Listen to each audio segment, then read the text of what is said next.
tua voz. As sandálias eu já tirei. A minha alma anseia por tua presença, mas que a terra seca anseia pela chuva. Guardarei teus mandamentos, pois pra mim são mais preciosos do que ouro, prata ou qualquer riqueza.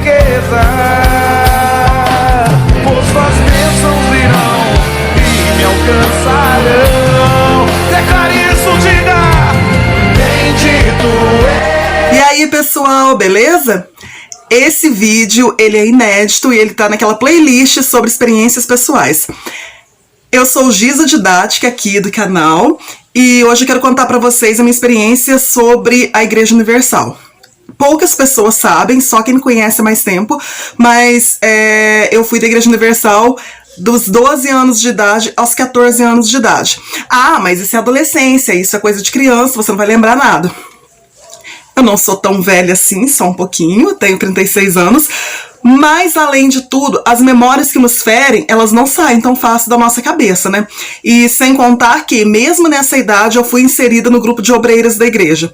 Aos 13 anos, assim, eu entrei na igreja com 12 anos, em um mês já estava batizada, já tinha responsabilidades na igreja, tinha que limpar a igreja, tinha que ir para a igreja todo dia, já era líder de jovens, e aí logo já me colocaram como obreira, porque eu sempre me dei muito bem com as pessoas, sempre consegui falar, fui muito bem articulada, e eles usam todos os nossos talentos para ganhar almas, ou seja, nos inserir nos núcleos onde as pessoas estão. Por exemplo, se você é um jovem skatista, se você gosta de rap, você vai ser incluído na igreja para dizer que isso é legal, que isso é maneiro, e depois você vai transformar as letras dos raps que já existem, de protesto e tal, em letras evangélicas que exaltam não a Jesus, mas que exaltam a Igreja Universal, e você vai ser colocado naquela célula, naquele núcleo onde as pessoas estão, para você buscar essas pessoas para a igreja. No meu caso, eles queriam que eu trouxesse jovens, estudantes, enfim. Acontece que quando eu comecei, eu não tinha nada assim de especial, que eles gostam de pessoas com uma história triste para contar testemunho.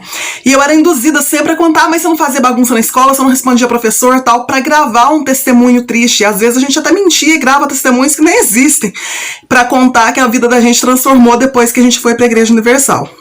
Mas assim, o pior que tinha lá era a humilhação, porque os obreiros são humilhados o tempo todo, independente do pastor. Sempre as reuniões são para humilhar, porque é o seguinte, existem os sacrifícios, né, que como a fogueira santa de Israel, que significa você dar tudo que você tem, todo o seu salário.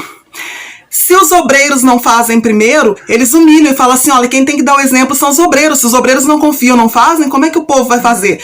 Além da campanha de Israel, tá sempre tendo alguma campanha onde você tem que dar todo o seu dinheiro. Se você não tem, vai catar latinha, corte seu cabelo e vende, venda seu carro, venda sua casa, faça alguma coisa, mas dê tudo. Fique na total dependência de Deus naquele tempo que você estiver sacrificando, e não reclame, porque senão você não vai ser abençoado. A gente era obrigada a sair todas as tardes para evangelizar, ou seja, a gente comprava os jornais, ou algum membro da igreja doava alguns, mas a gente também tinha que comprar, para depois a gente andar, a gente ia na reunião de manhã, a gente tinha que comprar os jornais, depois a gente comprava os jornais e saía para distribuir na cidade e falar da Igreja Universal para as pessoas, com o slogan, pare de sofrer, venha para a Igreja Universal. Qualquer problema que você tiver, desde dor de cabeça, dívidas, amante, problema com cachorro, tosse, espirro, tudo isso é demônio, e na Igreja Universal você consegue se soltar dessas amarras, só lá, outro lugar não importa. Ah, mas eu já tenho Jesus, eu sou da igreja tal, não importa, na Igreja Universal que salva, é lá que é ensinado assim.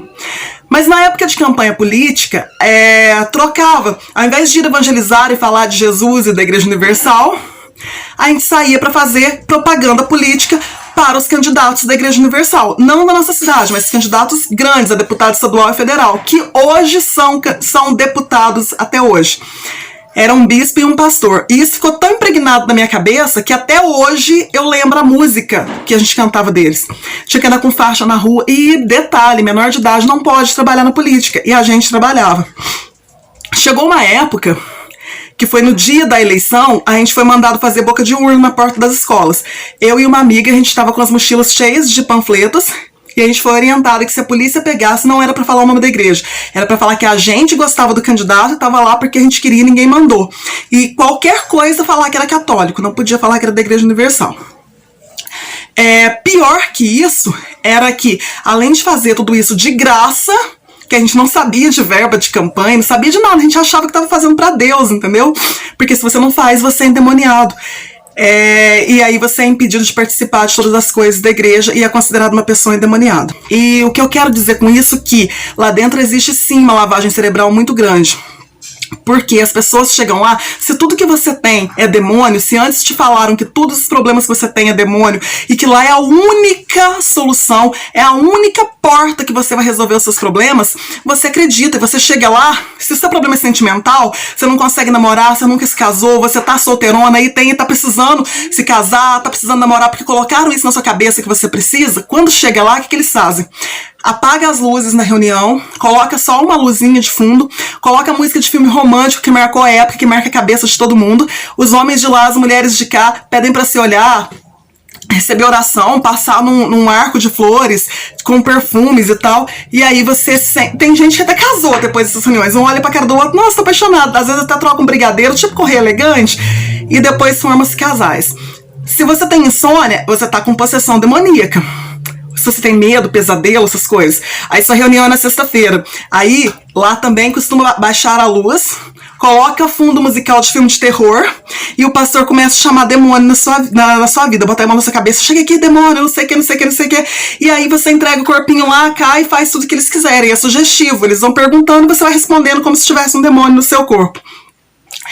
E detalhe, tá endividado, tá desempregado, coloca sua vida na mão de Deus, porque você não acredita, tal. É o coach do pior que existe, porque enfia Deus no meio do assunto, sendo que você pode ser de outra igreja, pode acreditar em Deus a vida inteira, que não importa, é lá só que tem Deus. Até quando eles vão cantar, eles não cantam, eles têm uma musiquinha que é: se você quer parar de sofrer, vem pra Universal. Vem pra Universal, não é pra Jesus, é pra Universal. Várias músicas deles é de louvação para Universal. Se duvida do que eu tô falando, vá lá e comprova. Meu amigo, minha amiga, é hoje! Meus queridos, o que tem de errado na voz dos pastores da Igreja Universal do Reino de Deus?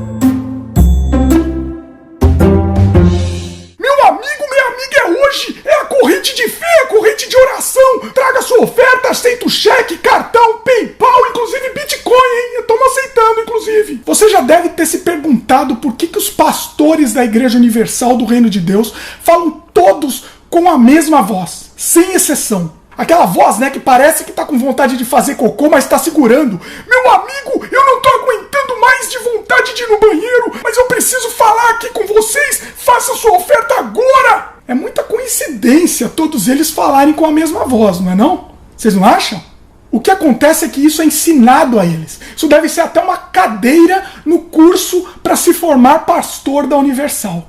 Mas por que acontece isso, meu amigo, minha amiga? Acontece o seguinte: existe muita rotatividade entre os pastores. Muitos deles trabalham lá por um tempo e depois fundam a própria igreja, né? Para não precisar compartilhar o bolo do dízimo com o dono da franquia, né? O que eles fazem então é pasteurizar todos os pastores com a mesma voz. Pasteurizar os pastores ficou meio estranho. Assim os fiéis não criam um vínculo direto com a pessoa do pastor e somente com a voz dele, né? Aí a peça fica muito mais fácil de substituir caso pise na bola ou não faça o que eles querem. Ou seja, até os pastores são peças descartáveis para os cabeças da seita. Outra coisa, vocês já repararam como agora o Bispo Macedo criou uma imagem mais icônica de sua presença? Mostra aí. Olha que bonitinho, olha que lindo que ele é. Essa barba de sábio, né? Um grande pensador, uma figura de respeito, né? Com essa barba aí, qualquer um impõe respeito. Tudo isso é feito de caso pensado. Serve para que ele tenha um ar mais místico, mais misterioso. Ele é um ser iluminado. E hoje em dia ninguém mais ousa falar mal do Universal, né? Por quê? Por quê? Por que será? Porque eles estão cada vez mais poderosos, cada vez mais inseridos na política, nas comunicações, e ninguém mais quer se indispor com eles, né? Alguém aí por acaso ainda se lembra daquele famigerado vídeo do Bispo Macedo ensinando a roubar, zombando dos fiéis, Mostra aí, mostra um pedaço aí. Tem que chegar a esse ponto. Ó, pessoal, você vai ajudar agora na obra de Deus. Se você quiser ajudar, amém. Se não quiser ajudar, Deus vai ajudar outra pessoa para ajudar, amém. Entendeu como é que é? Se quiser, bem, se não quiser, que se dane. Ou dá ou desce. Entendeu como é que é? Então você nunca pode ter vergonha, não pode ter timidez. Peça e quem quiser dar, dá, quem não quiser, não dá. E se não tiver alguém que não dê, tem um montão que vai dar. Então, Moisés foi lá com o cajado dele, com aquele mesmo cajado que ele tinha aberto as águas do Mar Vermelho, visto tantos milagres. Ele chegou e perguntou, por acaso pode essa rocha sair água? E tocou na rocha assim. Quando tocou na rocha, saiu água. Por acaso, né? Por acaso. Eu pergunto assim, quem é que gostaria de ter o cajado de Moisés? Bom, pô, pois você tem. Agora é só você usar o seu cajado. 10 mil.